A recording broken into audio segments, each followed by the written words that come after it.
Rahim, wassalatu wassalam ala ashraf al-mursalin.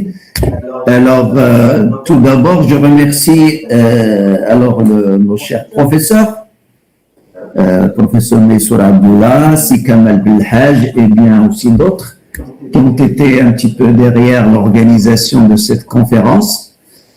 Alors, pour moi, c'est un grand plaisir et c'est un grand honneur aussi de partager mes connaissances au niveau de cette thématique très importante, l'élevage de précision.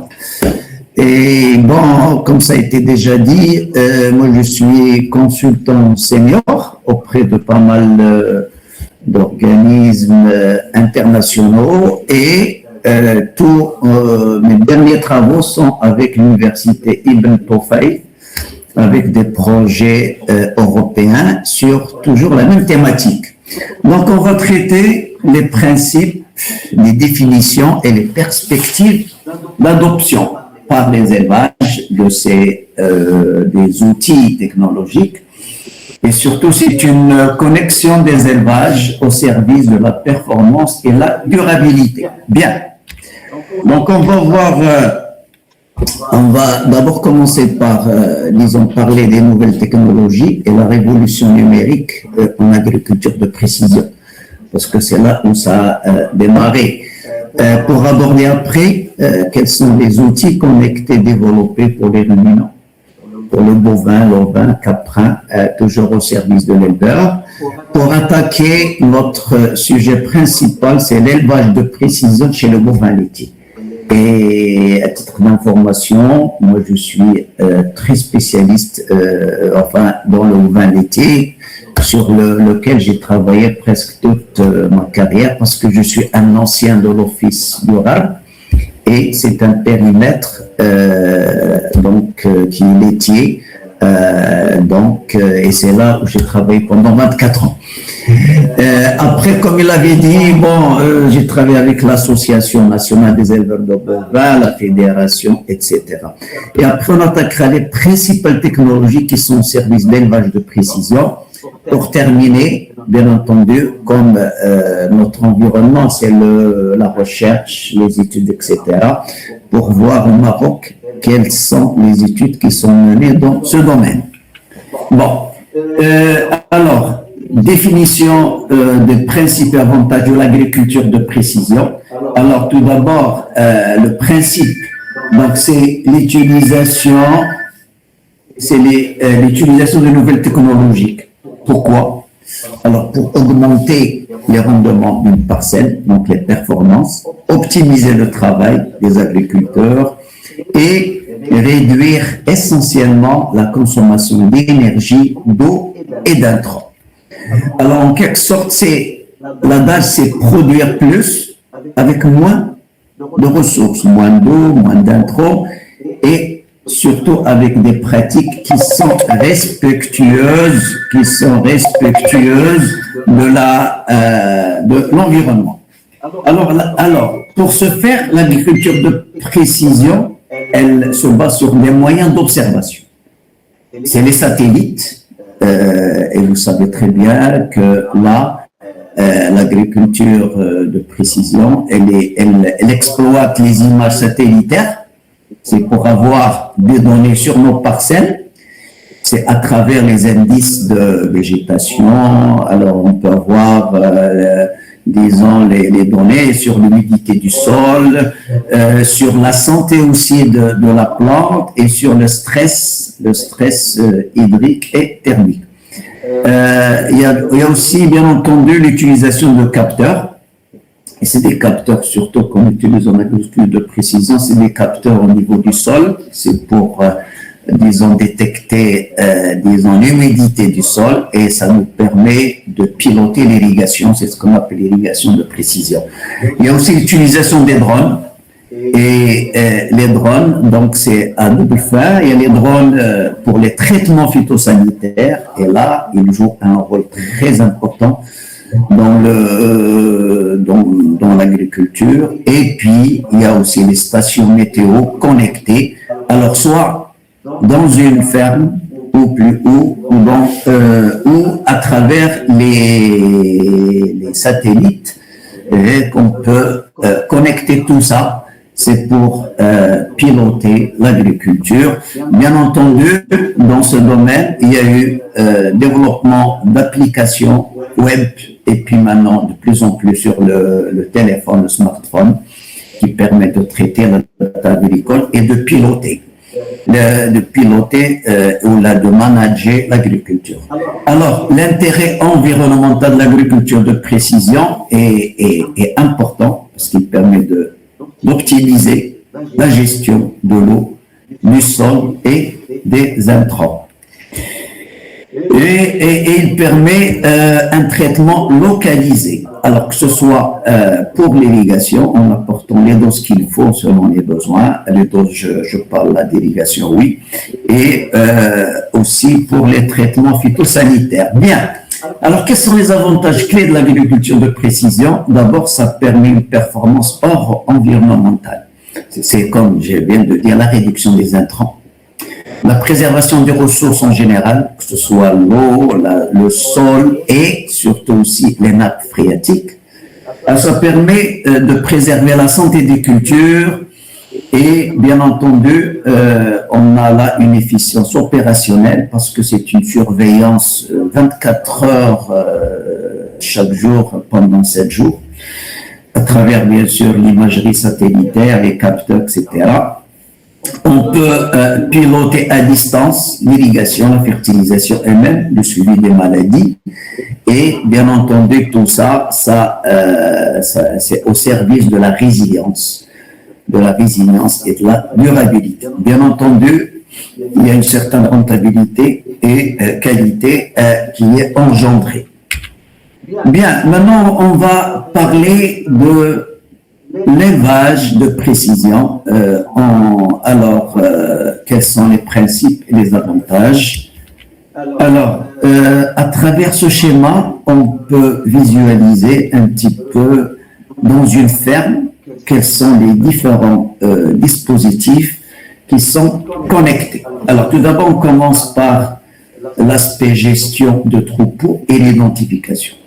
Alors, à partir d'une boucle qui est connecté, qui dispose d'un collier RFID et un lecteur, on peut d'abord repérer notre animal et puis ça sert pour donner des messages aux différents automates tels que les robots de traite, tels que le distributeur automatique de concentré, etc.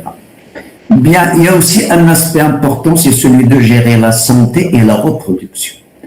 C'est avec des détecteurs de chaleur, des détecteurs de vêlage pour anticiper et se préparer au vêlage. Et il y a aussi d'autres aspects tels que le bolus ruminal et la note d'état corporel qu'on va voir en détail tout à l'heure.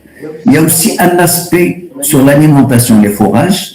Comme je l'avais dit, c'est pour les distributeurs d'aliments concentrés et aussi pour les distributeurs en général et d'aliments, de lait, etc.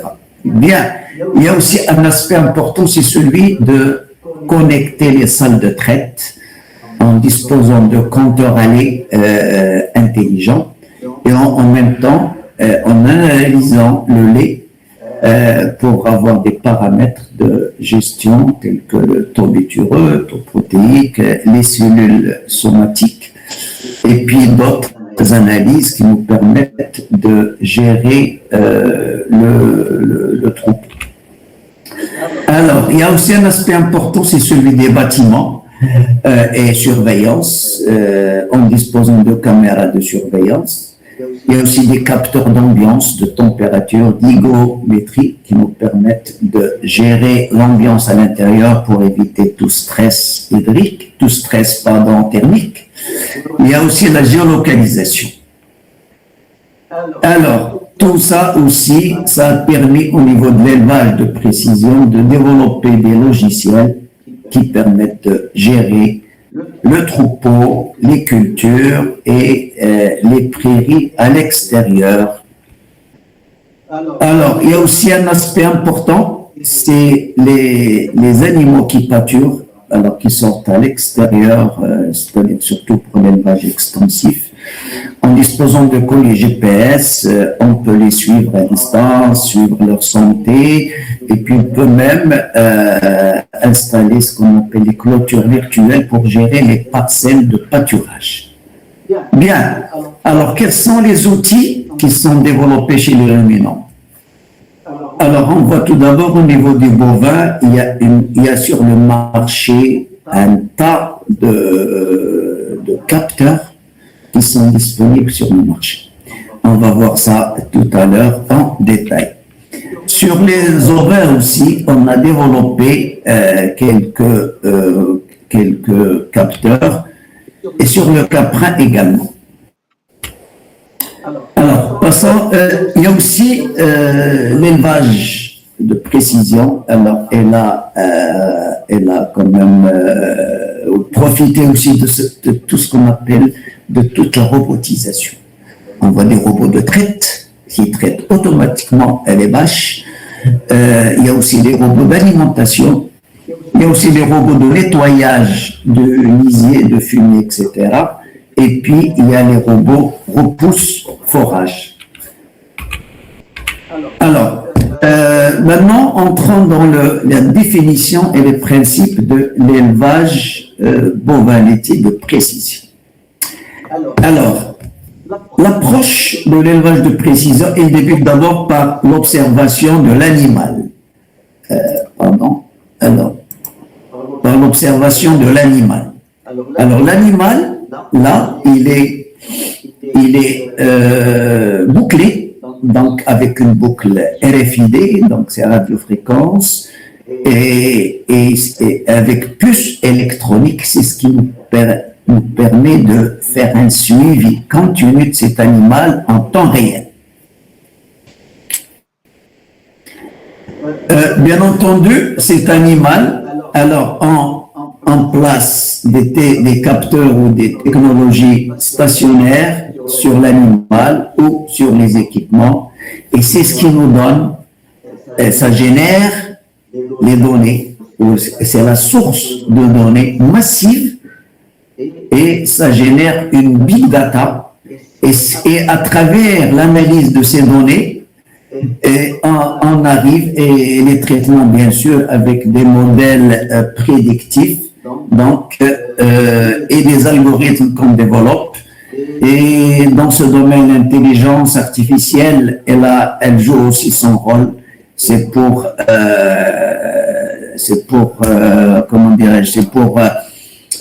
dégager des paramètres importants qui nous permettent de prendre la décision. Avant de voir comment l'éleveur, disons, le message arrive à l'éleveur, il y a aussi, comme vous avez dit, il y a aussi un contrôle du milieu ambiant de l'étable. Alors, vous savez très bien qu'un milieu ou un environnement où vit donc les vaches dans une étable, alors elle est sujette aussi à des changements de température. Et là, en contrôlant le milieu, la température et l'hygrométrie, alors donc on peut éviter tout ce qui est stress thermique. Et là, il y a des capteurs aussi à ce niveau-là.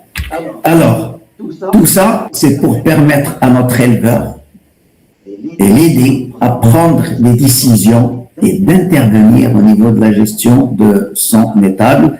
Et c'est là où il reçoit les alertes au niveau de l'ordinateur, mais maintenant de plus en plus, c'est des applications au niveau des smartphones. Et il prend les décisions d'aller intervenir sur l'animal pour le soigner, pour l'inséminer, pour traiter une maladie, etc., comme on va voir tout à l'heure. Oui, alors ces messages qui sont élaborés avec les modèles, avec les algorithmes, alors ils sont aussi transmis au niveau du robot de traite et aussi des ventilateurs et brumisateurs qui sont installés, qui sont connectés et qui se déclenchent automatiquement lorsque on a affaire à des températures ou à une humidité élevée. Et c'est ce qui permet d'avoir un milieu favorable de production. Bien, on va voir un exemple très simple lorsqu'il s'agit de détection automatisée des chaleurs. Alors, on doit savoir qu'une vache, alors, après avoir vélé, etc., pour la première fois, etc., alors, une vache, elle est là pour produire du lait, et elle est là pour être, ici, attends juste le brancher, juste là, l'alimentation électrique, oui, c'est là. Oui, donc elle doit être inséminée. Et c'est cette insémination qui permet de produire un veau ou une velle après et en même temps pour produire du lait. Donc c'est un moment. C'est bon? C'est quand même. Oui, c'est quand même. C'est bon. Oui, c'est le قاضي. C'est bon. انا سمعت. لا مزيان. Ok. Donc, في l'écran ديالي عندي un petit problème mais les étudiants راه عندهم la projection ديالها. très bien. Ok. Donc c'est un événement important à suivre et à gérer au niveau d'un élevage bovin laitier parce qu'il s'agit d'expression de chaleur qui vient pendant 24 heures et c'est là où il faut bien surveiller l'animal.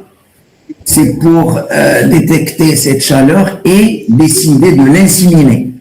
Parce que, bon, comme vous devez le savoir, dans l'élevage bovin laitier, alors, il y a 80% de nos élevages, ils utilisent l'insémination, plus de 80% utilisent l'insémination artificielle. Alors, on a des signes de chaleur. Alors, c'est une vache en chaleur. D'abord, elle commence à chevaucher une vache et après, elle se fait chevaucher.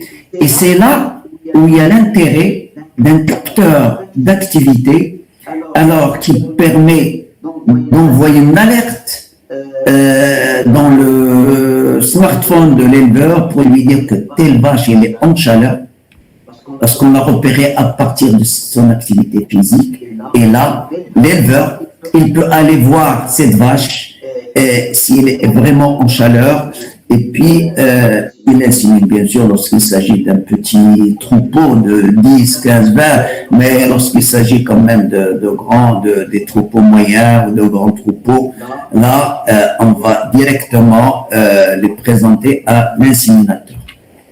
Bien. Bon, alors qu'est-ce qu'on peut mesurer sur une vache laitière? On peut mesurer beaucoup de choses. Alors là, on voit à peu près les différents dispositifs technologiques que l'on peut installer sur la vache pour, disons, générer des données qui nous permettent de gérer et de manager le troupeau. Bien, alors, on commence d'abord par l'identification de l'animal. Alors, l'identification de l'animal, c'est très important parce qu'on le fait avec des boucles RFID et c'est des radiofréquences à puce électronique qui nous permettent de suivre cet animal. Et là, c'est une boucle comme ça, marocaine. Là, juste à titre d'information, l'identification électronique au Maroc, elle se fait à 100% sur les animaux, sur les troupeaux bovins laitiers. Ça a commencé en 2013 et c'est ce qui nous permet et c'est ce qui nous facilite un petit peu l'identification de l'animal et aussi la géolocalisation. Alors, on a là, premier dispositif comme technologie, c'est les podomètres. Alors, les podomètres, voilà, on les met au niveau des pieds, comme un hippodomètre, et ça mesure le nombre de pas, et c'est ce qui nous renseigne sur les chaleurs des vaches, comme on a dit, lorsqu'elles bougent, elles chevauchent ou qu'elles soient chevauchées, et sur du problème de santé. Et en même temps, c'est pour anticiper les événements d'évélage et aussi pour détecter les boiteries. Alors les boiteries, c'est un problème crucial au niveau de l'élevage bovin laitier. Et lorsque les boiteries sont à un stade clinique, alors ça peut même engendrer la réforme de l'animal. Donc c'est très important d'avoir ces capteurs pour détecter précocement tous ces événements. Alors, il y a aussi ce qu'on appelle les accéléromètres. Alors, c'est des colliers qu'on met au cou, c'est des colliers qu'on appelle aussi Nicole intelligents, parce qu'ils sont munis d'une puce électronique, et ça mesure aussi l'activité. Ça mesure un point très important, c'est la rumination, pour éviter toutes les maladies métaboliques, la mastication, et il surveille aussi le comportement alimentaire et en même temps aussi les chaleurs. Bon, il y a aussi tout ce qui est dispositifs qui sont installés au niveau des salles de traite. C'est ce qu'on appelle les compteurs relais intelligents. Alors, ça nous permet de dégager des indicateurs en relation avec l'alimentation, la reproduction et la santé mammaire. Comme on peut le voir là, ça peut relever d'abord tout ce qui est quantité et qualité du lait. Donc, ça permet de suivre un petit peu la qualité du lait en taux butureux, en taux protéique et aussi en cellules. En même temps, à ce niveau-là, il y a des analyses qui se font automatiquement sur la progestérone pour savoir si la vache qu'on a inséminée, si elle est gestante, auquel cas, alors on ne va pas encore, la suivre pour la revoir en chaleur. Il y a aussi la LDH, alors c'est une hormone qui permet de nous indiquer qu'il y a des infections, etc. Et ça peut être déjà un indicateur sur la santé mammaire, c'est ce qu'on appelle les mammites. Bien. Après avoir donné un petit peu des principes généraux et un petit peu des outils technologiques pour avoir un élevage connecté, voyons à peu près là, en résumé, quels sont les avantages techniques d'élevage de précision. Tout d'abord, comme on l'a bien constaté, c'est une amélioration de la détection d'événements sanitaires, comme le cas, comme j'ai dit, des mammites et puis d'autres maladies, de reproduction. Et donc, ça nous permet d'augmenter un petit peu l'observation à 100% sur les événements des vaches laitières. Alors, il y a aussi un aspect important qui n'est pas visuel, mais qui est dégagé à travers des analyses d'hormones d'enzymes au niveau du lait. Et c'est ce qui nous permet d'anticiper sur le maladie, que ce soit les mammites, sur les boiteries, etc. Alors, en combinant tout ça, alors là, c'est ce qui permet d'aller vers aider notre éleveur à mieux diagnostiquer et prendre les décisions qui s'imposent. Alors, en résumé, la révolution numérique en élevage de précision, c'est il faut s'équiper en capteur pour monitorer tout le cheptel individuellement. Sur l'alimentation, il y a le côté bonus alimentaire qu'on va voir tout à l'heure en détail. Il y a, comme on l'avait dit, la reproduction, les accéléromètres, et puis aussi sur la santé, les podomètres, et l'ambiance, comme on l'avait dit, avec avoir des capteurs de température et d'hygrométrie.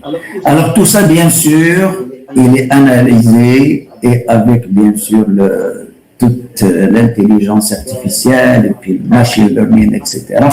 Alors on développe des modèles prédictifs, des algorithmes et c'est ce qui nous permet de dégager des éléments ou des paramètres bien élaborés dans un tableau de bord et qui permet à l'éleveur de prendre les décisions qu'il faut pour gérer son cheptel, bien sûr à travers la réception d'alerte au niveau de son smartphone. La robotisation aussi, elle est bien servie à travers ces données pour exploiter toutes les données élaborées. Oui, il y a aussi un aspect important pour lutter contre le stress thermique, c'est de disposer de ventilateurs et de brumisateurs qui se déclenchent automatiquement. Là, ça permet de diminuer un petit peu la température et l'hygrométrie, surtout lorsqu'il s'agit de hausses températures et pour lutter contre le stress thermique.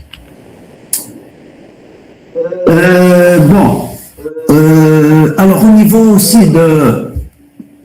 des outils technologiques qui sont disponibles au niveau du marché, il y a la caméra 3D. Alors, son exploitation permet de gérer un paramètre important. Je ne sais pas si vous êtes familiarisé ou pas, mais c'est quand même, alors comme il traite beaucoup plus les aspects aussi d'alimentation, donc c'est une note d'état corporel qui nous permet de gérer l'alimentation. C'est une note d'engraissement, disons de l'état d'engraissement de l'animal, parce que il y a des paramètres alors qu'il faut respecter pour rester disons pour rester au niveau des besoins, parce que la vache, il ne faut pas qu'elle soit engraissée donc à la veille de son village, et puis en tout cas c'est selon les phases de production, les phases physiologiques de la lactation. On a une grille de notre état corporel que normalement, sans cette caméra, alors on le fait à l'œil nu, c'est-à-dire on l'observe à l'œil. Alors c'est ce qu'on appelle des pointeurs. Les pointeurs, ils se sont formés sur ça, et puis elles font elles élaborent cette note. Mais là, à travers une caméra 3D, que l'on a bien sûr avec le machine learning, etc., ils savent très bien à travers l'image d'une vache laitière quelle est la note d'état à lui incorporer. Et c'est là l'intérêt, c'est chaque jour, c'est chaque moment, chaque fois qu'on en veut. Et donc, ça permet de mieux gérer l'alimentation.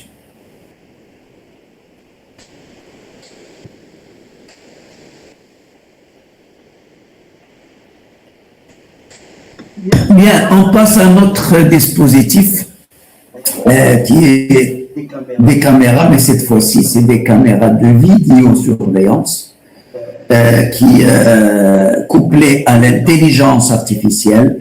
Alors là, c'est un outil très important qui est en cours de développement. C'est le cas d'une application qu'on appelle AI-Herd, c'est l'intelligence artificielle, disons, pour la gestion des troupeaux.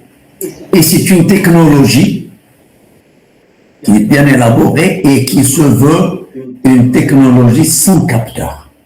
Pas tout simplement parce que aussi on avance quelques inconvénients au niveau des capteurs, parce que parfois ils dégagent de fausses alertes. Et là, on a cet outil qu'on va voir en détail qui permet alors de suivre chaque animal avec, disons, la vidéo pour dégager un petit peu son comportement. Est-ce que l'animal rumine ou pas? Est-ce que l'animal se repose? Combien de temps se repose? Le temps de mastication, etc. Et c'est là où cet outil technologique nous a permis de gérer quotidiennement un petit peu tout ce qui est santé, la détection des boiteries, la détection des maladies, la détection des pathologies métaboliques et en même temps gérer la reproduction. C'est la détection des chaleurs, la détection des chevauchements, la détection des vélages et c'est un outil qui se veut être très performant comme on va développer tout à l'heure. Alors, c'est quoi donc c'est AI-HERD? Alors, il permet de détecter l'ensemble des pathologies et les anomalies dans les élevages laitiers. Alors, la solution, elle permet de remplacer, comme vous l'avez dit, l'ensemble des capteurs, les colliers, les podomètres, etc., par une solution de détection basée sur la vidéosurveillance, mais couplée à l'intelligence artificielle, parce qu'on a développé des algorithmes qui traitent le comportement de l'animal. S'il est debout, s'il est en train de se reposer, combien de temps, etc., et cette technologie alors a permis de mieux gérer. Elle constitue la prochaine génération d'outils de monitoring. Ça fait déjà 2 ou 3 ans et qu'elle est en cours de développement sur un certain nombre d'élevages en France et en Belgique. Et c'est toujours en cours de, comment dirais-je, de développement continu. Bon, c'est quoi le principe? En plaçant des caméras tous les 15 mètres au niveau d'une étable. Donc, c'est une vision à 360 degrés. Donc, ça couvre entièrement l'étable.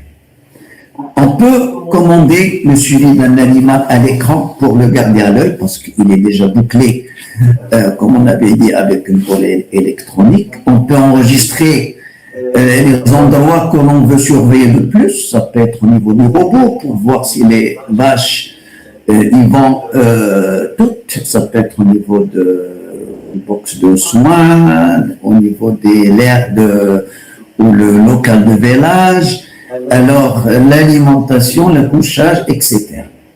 Et on peut rechercher un animal en tapant juste son nom ou son numéro, comme on va le voir sur la vidéo suivante. C'est un peu le Google de la vache. Bien, là, on va passer rapidement en revue cette vidéo. Alors, attends, voilà, cette vidéo pour avoir une idée sur comment ça fonctionne.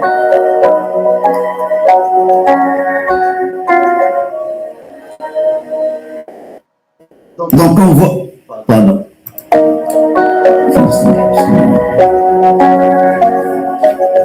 Vous entendez la vidéo?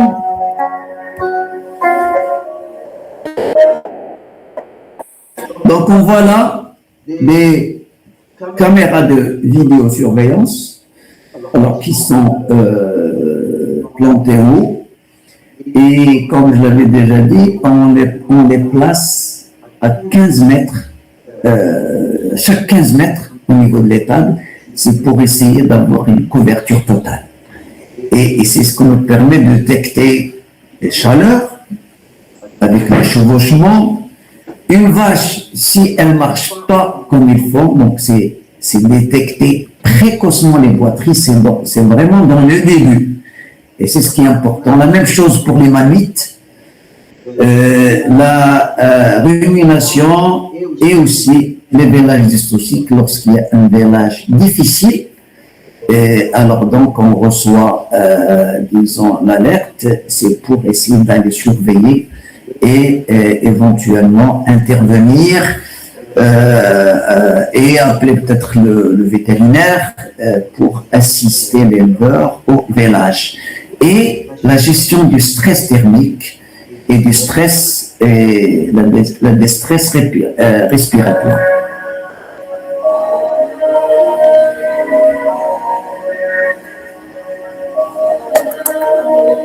Donc, c'est des caméras qui surveillent l'état de notre troupeau automatiquement, 24 heures sur 24.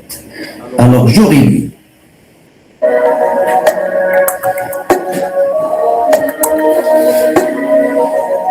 Là, si on veut zoomer sur une zone de surveillance, on peut le faire à travers l'ordinateur ou sur le smartphone.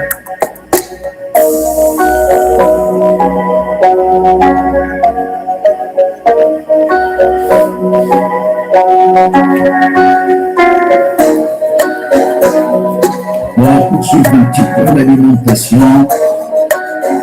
Là, oui, là, comme j'avais dit, on peut suivre individuellement chaque animal, sans déplacement, etc.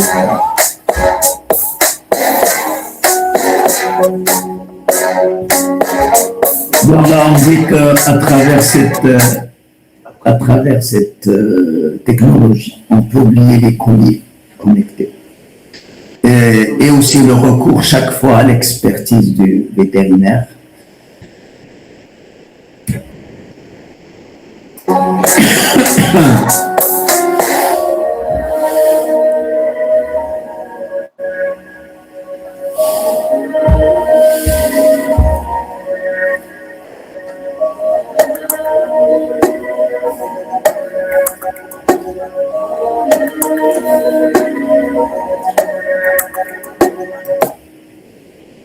Alors, bien sûr, toutes les données recueillies sont traitées et sont présentées sous forme de graphiques qui favorisent le suivi de l'état de santé de votre troupeau. Oui.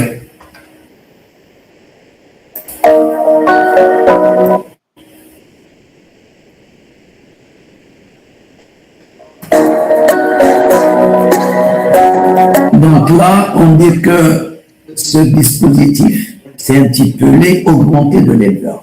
L'éleveur, il peut voir que, bon, maximum, je dirais 180 degrés, mais là, alors c'est un petit peu, on dit que c'est l'œil augmenté de l'éleveur parce que ça nous permet de voir à 360 degrés. Mais c'est au niveau de... C'était l'image au niveau du robot.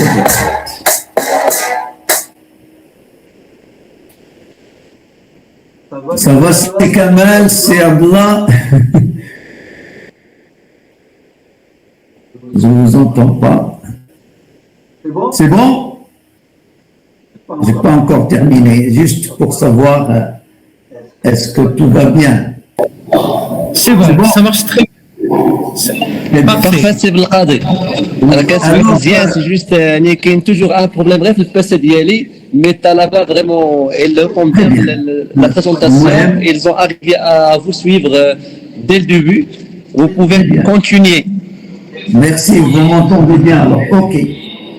Alors, je passe maintenant à une nouvelle technologie qui a fait des révolutions et qui est maintenant de plus en plus développée au niveau même des grands élevages. Et aussi au niveau, elle sera très utile pour les petits et moyens élevages. Là, c'est une technologie qui se base sur ce qu'on appelle les bolus alimentaires.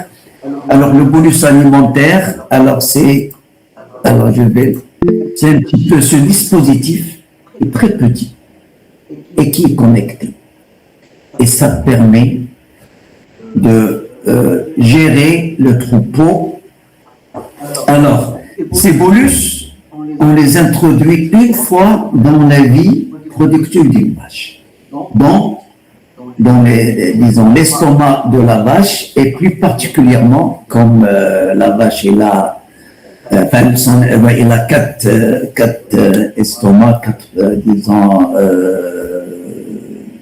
quatre compartiments, on le place au niveau de réticulum, avec aucun entretien et sans travaux supplémentaires. Il n'y a aucun risque de blessure pour l'animal, disons, au niveau de son appareil digestif. Et là, on est déjà familiarisé avec les bolus qu'on appelle les bolus aimants. Ça a la même forme, mais c'est un dispositif qui dispose d'un aimant qui permet que l'on est à l'intérieur effectivement disons, de l'estomac de la vache. Et là, c'est surtout pour attirer par l'aimant tout ce qui est fer, tout ce qui est la pâte, يكون عندها ديك السلك سميتو, parfois il y a des clous, etc. Alors c'est bonus aimant et ça nous permet d'attirer un petit peu, d'attirer effectivement avec l'aimant ces éléments pour ne pas abîmer l'appareil digestif de l'animal. Juste pour dire que ces bolus, les éleveurs sont déjà familiarisés, mais le bolus dont on en parle, c'est des bolus connectés et on va voir qu'est-ce qu'ils mesurent. Alors, ça donne des mesures très précises de quoi? De température à l'intérieur. Alors, c'est des paramètres qui sont mesurés, directement mesurés. Mais ce n'est pas des calculs, mais directement mesurés. Et ça nous permet une précision de mesure qui est plus ou moins 0,01 degré Celsius. On va voir pourquoi il y a cette précision. Tout d'abord, il faut savoir qu'une température normale interne typique d'une vache laitière, elle varie entre 38,3 à 39,3 degrés Celsius. Ça, c'est la situation normale. Donc, avec ces températures, il n'y a aucun problème. La vache, elle est en bonne forme, en bonne santé. Alors, les températures supérieures à 39,3 jusqu'à 39,5, déjà, vous voyez quelle précision, 0,3 et 0,5, ça indique déjà qu'il y a un changement qui est en cours. Et des températures prolongées de 40 degrés au plus, ils sont cruciales. Et là, ça nécessite une attention particulière. Et ça peut nous indiquer des problèmes sanitaires, comme on va voir tout à l'heure. Bien. Alors, cette entreprise, elle a développé, donc, à partir de ces tranches de température, etc., avec bien sûr le rôle de l'intelligence artificielle, ils ont développé une application qui permet de gérer le troupeau pour l'alimentation, pour l'insémination, pour tous les aspects de gestion d'une étape. Alors, qu'est-ce qui permet ces bonus? Ils permettent une mesure continue toutes les 10 minutes. Et là, les fréquences qu'on peut relever au niveau des changements de température, alors ça nous indique des choses très importantes sur la rumination, sur même l'eau de boisson. Est-ce que l'animal a bu vraiment assez, selon, disons, ses besoins pour produire du lait?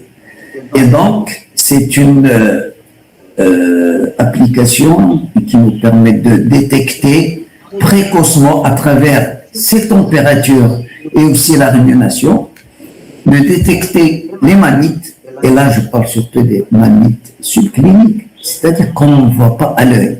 Et c'est ça l'intérêt de la détection précoce. C'est pour permettre d'éviter d'aller jusqu'aux mammites cliniques, par exemple, et d'aller vers les traitements d'antibiotiques, etc.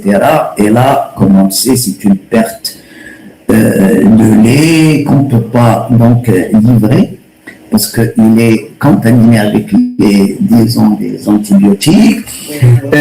Aussi, une détection précoce des nitrites, c'est un petit peu toutes les maladies de l'appareil reproducteur. Les pneumonies, mais aussi les cétoses ou tout ce qui est,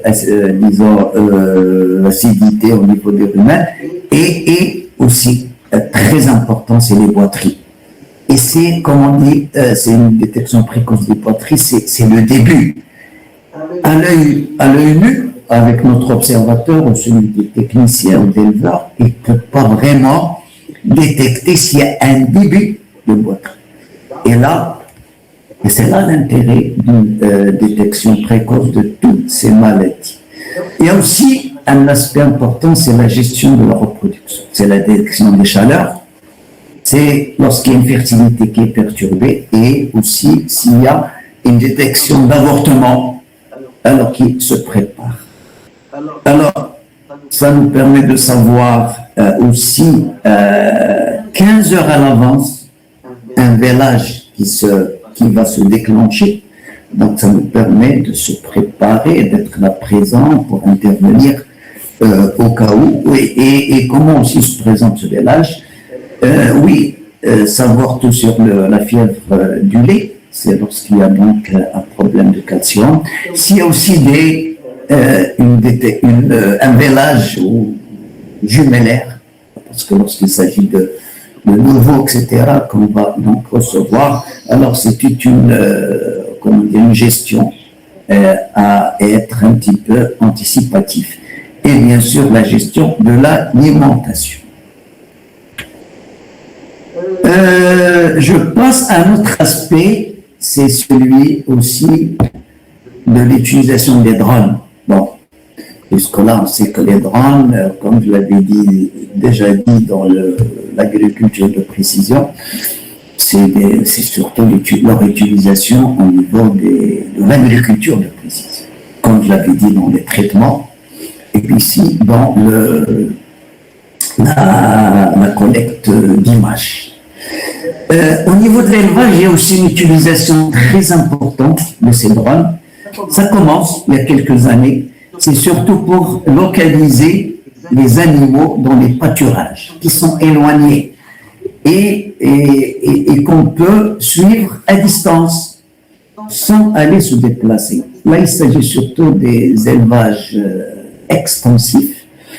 C'est un petit peu qui vont vers les parcours ou les pâturages où il y a du forage.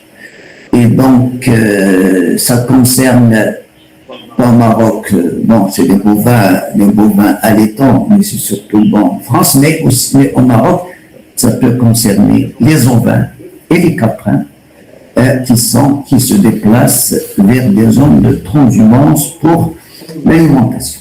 Alors, il s'agit de drones, bien sûr, qui sont équipés de caméras thermiques, parce que c'est pour avoir un zoom sur les animaux, et ça nous permet de voir dans quelles conditions les animaux pâturent et transhument. Alors, ça nous donne une idée sur le déplacement des animaux, sur leur effectif et sur leur état. S'il y a aussi des boiteries ou des agnelages alors qu'ils se préparent et en même temps on peut avoir une idée sur l'état des parcelles qu'ils pâturent, s'il y a assez d'herbe ou pas, pour essayer donc de les déplacer. Et puis il y a aussi comme on met à leur disposition des petits bassins d'eau qui sont, comme on le voit là, qui sont connectés, on peut savoir le niveau d'eau pour peut-être si le bassin s'est vidé, on peut le remplir de nouveau. Ou bien, comme on le voit là, on peut le remplir d'une façon automatique. Oui, donc ça nous permet aussi de compter les animaux pour voir est-ce qu'il n'y a pas eu de mortalité, de décès, etc. Bien, alors j'ai terminé pour tout ce qui est outils technologiques disponibles pour entamer le dernier aspect. C'est pour vous donner, partager avec vous au niveau du Maroc, la digitalisation de la filière laitière bovine au Maroc, où est-ce qu'elle en est. Et là, bien sûr, je vais entamer les études. Bon, comme on est avec les étudiants et étudiantes, c'est pour voir dans ce domaine, jusque-là, quelles sont les études qui sont réalisées dans la filière laitière. Bon, Je vous donne rapidement une idée sur la filière laitière au Maroc. C'est à peu près 260 000 éleveurs. C'est 2700 centres de collecte de lait et puis 16 opérateurs qui une laitière, alors qu'ils ramassent plus de 80% du volume produit. Bon, le Maroc dispose d'une répartition assez large d'usines laitières au niveau du Maroc. Et quelques données sur la filière laitière du point de vue cheptel, bovin. Alors, il y a à peu près, on parle de 1 200 000 femelles. Cet effectif, il a diminué à travers le dernier recensement. Et comme vous le savez, c'était à cause des années de sécheresse récurrentes, on parle de 5, 6, 7 ans. La production laitière, actuellement, elle est à peu près de 2 milliards de litres par an. Elle était en 2019 à 2,5 milliards, mais avec les années de sécheresse, donc on est descendu à 2 milliards. Le niveau de consommation des Marocains, c'est à peu près 76 équivalents litres de lait par habitant par an. La filière est organisée alors sous forme d'une fédération interprofessionnelle de la filière lait qui a été créée en 2019, où il y a donc le collège des producteurs et aussi le collège des industriels, et puis cette fédération mène tout une panoplie de programmes techniques sur l'insémination artificielle, l'identification, le contrôle laitier, la formation et puis les journées de sensibilisation. Alors, juste quelques idées, quelques paramètres sur la stratégie nouvelle génération de lait 2020-2030. Donc, on a des objectifs d'atteindre en 2030 3,5 milliards avec une productivité donc de 4500 vaches laitières, litres par vache laitière. Bien. Alors, les études réalisées et celles qui sont en cours. Alors, tout d'abord, cet aspect de digitalisation ou d'équipement, disons, d'équipement en outils connectés, elle a été étudiée dans le cadre d'un PFE en 2020 à l'IAB Hassan II. Et c'était une enquête au niveau des grandes exploitations. C'est pour voir un petit peu quel est le niveau d'adoption des nouvelles technologies par les élevages. Et là, on a constaté qu'effectivement, il y a une bonne adoption. Alors, les RFID, c'est des boucles de l'ANSA. Alors, bien sûr, comme je l'avais dit, donc c'est l'ANSA qui s'en occupe. L'ANSA, c'est l'Office national de sécurité alimentaire, etc. Et c'est lui qui a en charge l'identification électronique au Maroc. Donc, ça existe un peu partout. Il y a le contrôle de l'ambiance avec, comme on a dit, les températures et les hygrométries. Les ventilateurs automatiques, il y a un certain nombre d'exploitations qui sont équipées. Il y a aussi la surveillance alimentaire des animaux du lait. Et là, on a observé qu'il y a un intérêt marqué par aussi les logiciels de gestion et outils connectés. Alors, la deuxième étude, c'était l'étude de la digitalisation de la filière lait, donc de l'amont à l'aval. C'est un PFE aussi en 2024, où j'étais co-encadrant. Et c'est une étude importante qui a permis de faire l'étude sur le terrain par enquête. Ça a touché 9 grandes exploitations qui ont entre 600 et 3000 vaches laitières, avec une production laitière moyenne par vache par lactation de 8000 à 10 000 litres. 6 moyennes d'exploitation entre 100 et 400 vaches laitières. Et aussi, on est allé voir 4 fournisseurs pour voir un petit peu quels outils qu'ils importent et qu'ils mettent à la disposition, disons, de ces grands élevages. On a touché les centres de collecte de lait pour voir quel niveau de digitalisation. Et bien entendu, tout à fait à l'aval, on a touché 4 groupes industriels laitiers pour voir quelle est toute, disons, la connexion avec les élevages, avec les centres de collecte de lait en matière de digitalisation. Bien,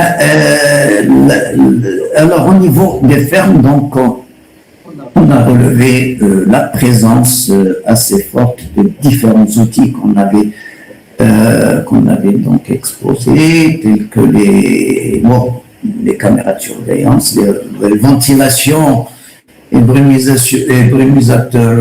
ventilateurs brumisateurs automatiques, les systèmes de pèse automatique, et les podomètres, les accéléromètres, et puis le recours à des logiciels et applications qu'on utilise pour la gestion du troupeau.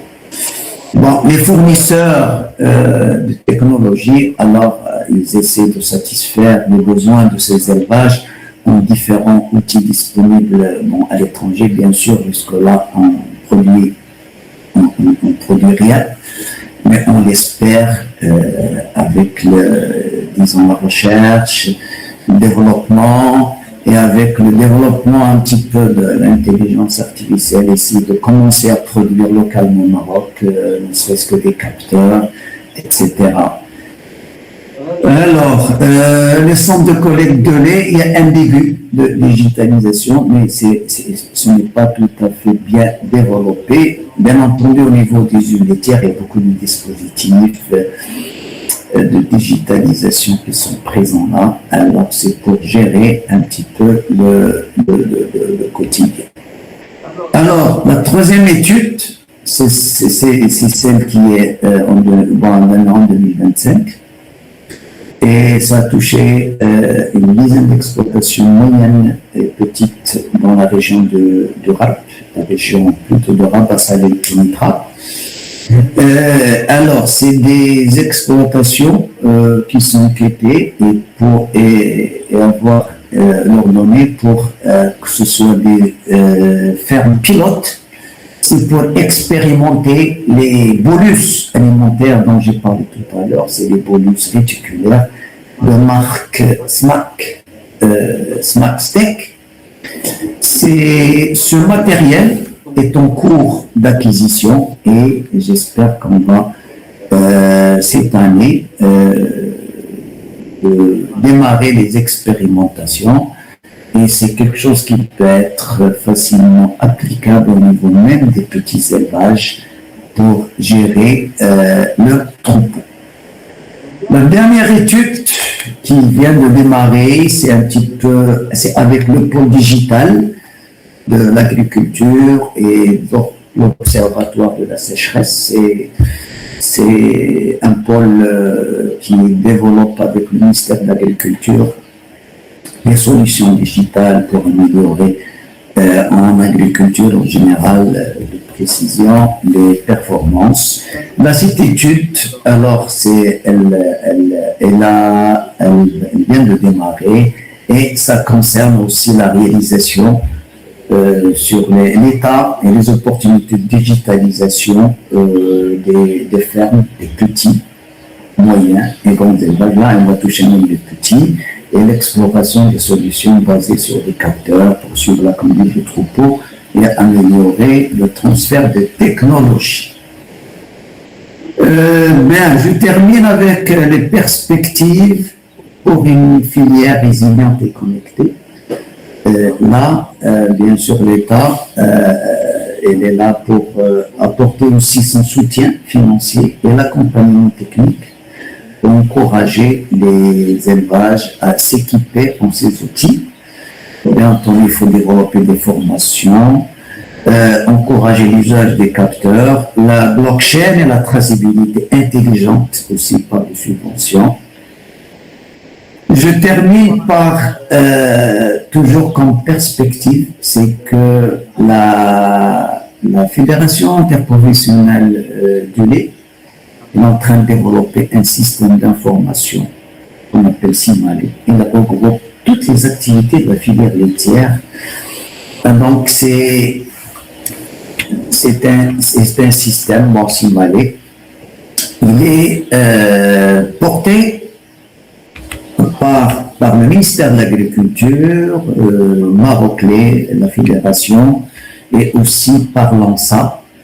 Alors, les objectifs principaux, c'est essayer de centraliser toutes les données techniques, identification, assimilation, contrôle laitier, et améliorer la traçabilité et la qualité du lait avec une bonne optimisation de la gestion des exploitations pour prendre des décisions basées sur toutes ces données.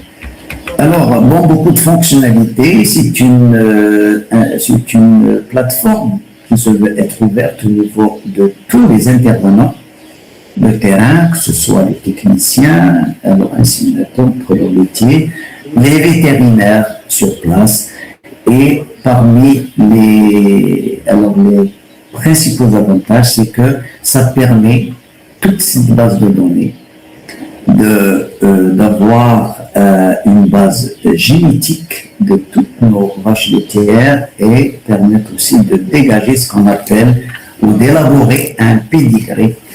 Un pédigré, surtout des génisses, et c'est comme le cas de pays étrangers, chez qui on importe. Lorsqu'on importe, on demande ce genre de pédigré pour s'assurer de la performance génétique des animaux qu'on importe.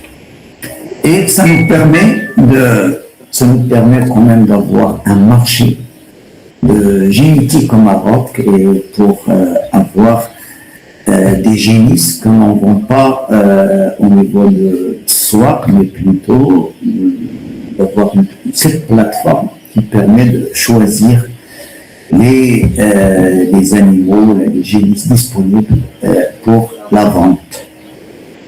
Voilà, j'ai terminé. J'espère que je n'étais pas très,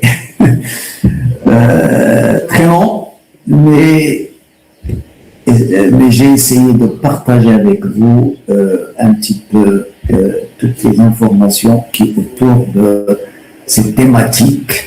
Et voilà, certainement, vous devez avoir des questions et je vous cède la parole.